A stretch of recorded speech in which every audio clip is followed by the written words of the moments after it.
Salvation International Preparatory School. Salvation International Preparatory School.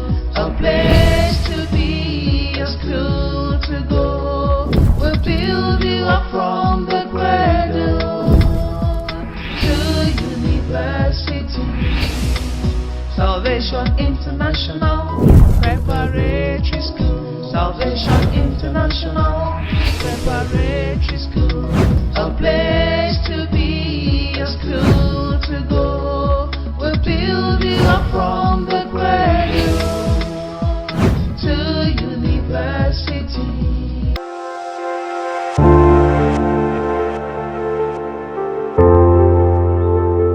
It's another wonderful time again to be here, and we're looking at our topic electrolysis. What an interesting topic in chemistry. Get your writing materials ready. Let's have an amazing time together. Now, when we say electrolysis, let's try to give meaning to the definition. Now, electrolysis simply means the chemical decomposition of a substance by the passage of direct electric current. Now, please listen to me. I said it is the chemical decomposition of a substance by the passage of direct electric current. You would have wondered why we're not saying alternating current, because it always fluctuating. So we need something that is stable enough to give us the basis of what we're looking for. So it is the chemical decomposition of a substance by the passage of direct electric current. Now, there are certain terms we use in what we call electrolysis. There are certain terms we are going to define. The very first term there is called electrolyte. Now, electrolytes are simply substances that can conduct electricity either in the molten state. If I don't want to use the word molten, I mean solid state, or in the solution state, which is the liquid state. Now, the word molten, I just that the word molten means solid state, and the word solution means what? The liquid state. That's what I'm saying. That's what we call the electrolyte. So, on that note, there are two major types of electrolytes. We have one called the strong electrolyte. You'll be wondering, when we say something is a strong electrolyte, what do we mean? Now, when we say something is a strong electrolyte, we simply means a substance that can decompose completely in a solution, meaning it breaks down completely. Now, I gave you some examples on the slide there, which you look at for which number one I say concentrated H2SO4, the tetraoxobic acid. If you break it down completely, so you can write your H2SO4, you can do your reaction by the arrow, you discover that you have two molecules of hydrogen, that's 2H plus SO4 2 minus. You discover that there's a complete breaking down. That you have it H2SO4, you have 2H plus SO4 2 minus. You have the next one, trioxynitric acid, HNO3. If you break it down, you discover that you have H plus NO3 minus. There is a complete dissociation. If you look at the next one, I have HCl. I have H plus Cl minus. You see that the hydrogens are not in the both places. It's just at one particular place. That makes it a strong electrolyte. Now, for a weak electrolyte, we discovered that weak electrolytes, we say that these are substances that dissociate or they break down partially in a solution. There is no complete breaking down. Now, a compound like H3PO5, you see it's a weak acid. So weak acid can fall under what we call the weak electrolyte. Look at this compound, for example, ethanoic acid, where you have CH3, COOH, CH3, COOH. If I break down, you discover that I have CH3, COO plus H plus. You discover that there's still hydrogen here, there's still hydrogen here. So what am I trying to say in a simple term? Whereby you have your hydrogen scattered around in that particular compound is a weak electrolyte. When hydrogens are scattered around a particular compound, it's a weak electrolyte. I'll take that again. CH3, COOH. You break it down, CH3, COO minus plus H plus. That's a weak electrolyte.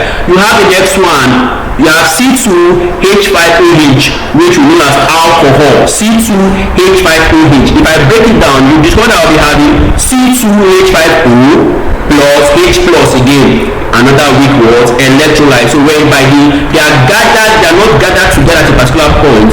These are weak electrolyte. Now we have the next thing called electrode. Now, electrodes are just like you have your normal tiger battery in your house. You see that there are two edges. There's the point that is protruding, and there's the point that looks flat. That's a clear picture of an electrode. That electrodes are simply the terminals through which current can enter the cell, or the electron can leave the cell. That the electrode, I give a picture of a battery. It has the point that looks protruding, and it has the part that looks flat. So the electrode are the terminals through which current can enter the cell, and electrons can leave the cell. It simply means that there are two major types of electrode. We have the positive electrode, or what we call the positive terminals. And for the positive terminals, we call them the anode. Anodes are the positive terminals, which you can also call the anions. So whenever I have the positive terminals through which current can enter, please take note of that in the anode, it is the current that enters the cell while the electron leaves the cell, and I can call them anions. While for the weak we have in the second one, which is called the cathode, is not projected on your screen, so please take note that the second electrode is called the cathode. And what are cathode? Because it's not on your screen, then I told you to get your writing material so you can write. The cathode are the negative terminals. The cathode are the negative terminals, in which it is the current that now leaves the cell while the electron enters the cell. Are you seeing the difference? That the second one is what we call the cathode, and the cathode are the negative terminals. What happens here? It is the current that leaves the cell, and it is the electron that enters the cell, so vice versa. And they are also called what we call the anions. Now, next we have another definition called the electrolytic cell. Electrolytic cell. What do we mean by the word electrolytic cell? So it's a combination of all what we have been saying. It is the arrangement of the electrode. What are electrodes? I told you that electrodes are terminals through which current can enter the cell, or electron leaves the cell. So it's the arrangement of the electrode terminals in the electrolytes. And what are electrolytes? I told you that electrolytes are simply substances that can break down completely in a solution, be it a strong electrolyte when you have your H2SO4, your concentrated acid, your hydrochloric acid, your transnitrified acid, or be it a weak electrolyte where you have your ethanoic acid, CH3COOH, or you have your alcohol, C2H5OH, for the purpose of electrolysis. And what is electrolysis? The terminal, we say, the chemical decomposition of a substance by the passage of electric current. So you see that the terms are interwoven together. Now, having said this, now it is very much necessary to look at the ionic theory. What is the ionic theory? What does it say? Now, the ionic theory was propounded by Arrhenius in the year 1887. Now, when he was looking at electrolytes, he said that this electrolyte can break down completely, or this electrolyte can break down partially.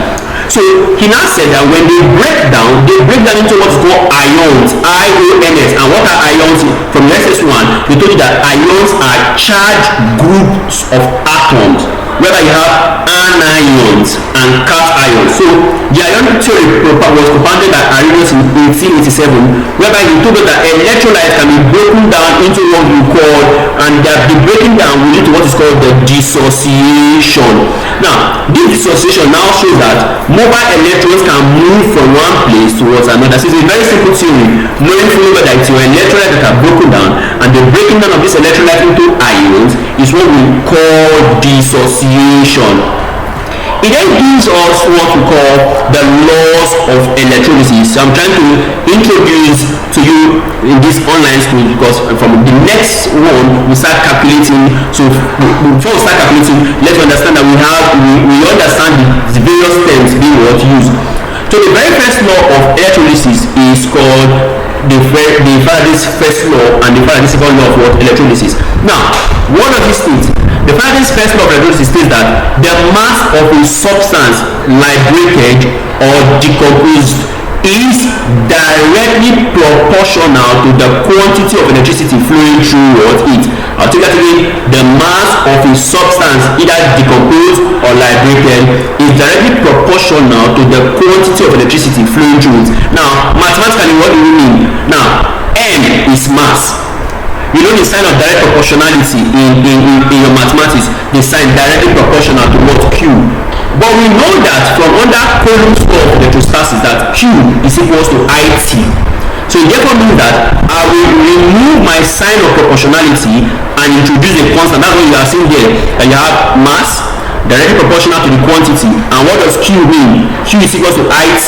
What happens there therefore at the end point, that wherever you see whenever I see Q, I represent Q with my IT.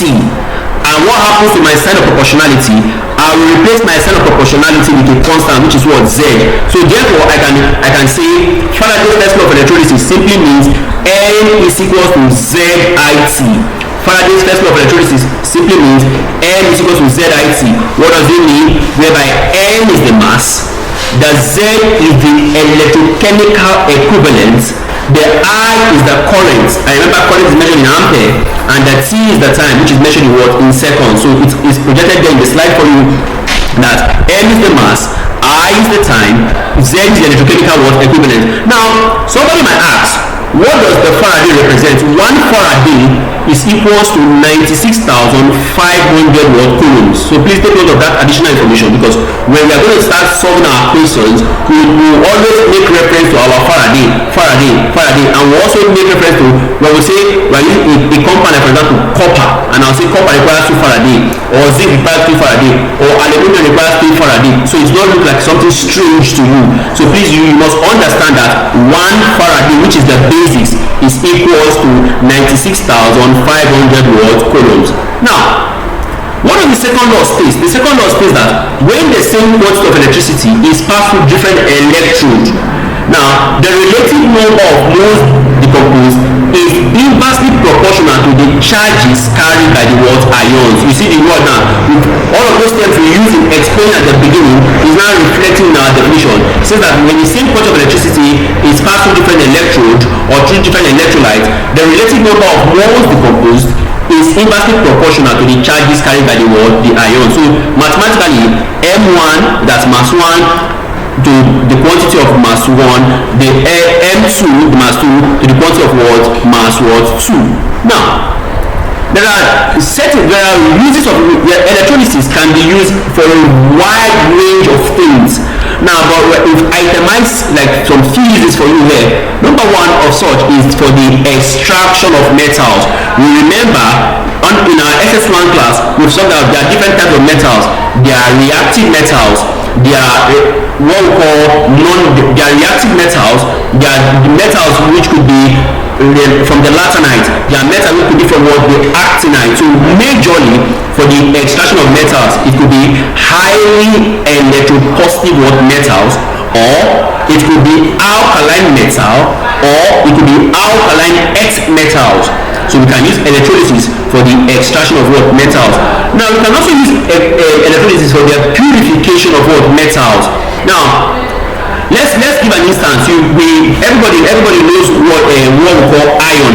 If iron begins to rust, it becomes so noticeable. What do? You can purify that metal by either using another metal of its type to what we call like galvanize, I don't use a simple word, to preserve that particular word iron. So you see that, so for the purification of what? Metals. Number 3, for the coating of metals with another what? Metals. Just like what I was trying to explain, like in the second one, what we call coating. Something is becoming weak. You can use something else to what? Coating. Just like a building is looking dull in appearance, it can be repainted again to bring out what? Its appearance. Now, there are things that we're also going to look at for. We're going to look at for what we call the electrolytic reactions. Now, in electrolysis, there are too many times we use like we are going to pinpoint by saying this requires this number of Faraday, this requires this number of Faraday. Now, how is it possible? There are certain factors we must consider for the concept of what? Electrolysis. Number 1, we must consider what is called the concentration of the ions. The concentration of the ion is one thing that is of great interest, and that's one of the things that we must consider. In the concentration of the ion, we use the electrochemical series to explain the concentration of the ions. We use the first part is always the cathode, and the bottom part is always the anode. Now how does it begin? So it is first potassium, followed by sodium, which is followed by magnesium 2 plus, followed by aluminium 3 plus, followed by zinc 2 plus, followed by iron 2 plus, followed by tin 2 plus, followed by lead 2 plus, followed by hydrogen, which is just plus, followed by copper 2 plus, followed by mercury 2 plus, followed by silver 2 plus, and followed by gold, which is also 2 plus. Now if it's coming down the series, what do we have? We have what we call decreasing what? Electronegativity. And we have it from coming from top. I'm having my OH minus, I'm having my iodine minus, I'm having my bromine minus, I'm having my chlorine minus, NO3 minus, I'm having my SO4 2 minus, I'm having my F what minus. So you see that we are looking at it from the standpoint of increasing preference and what the decreasing preference. So that is how we go when it will all what belong what to. So you see that these are the things that we must always look out for. That we've said electrolysis, we define it to be what? The chemical decomposition of a substance by the passage of the electric current. Salvation International Preparatory School. Salvation International Preparatory School. A place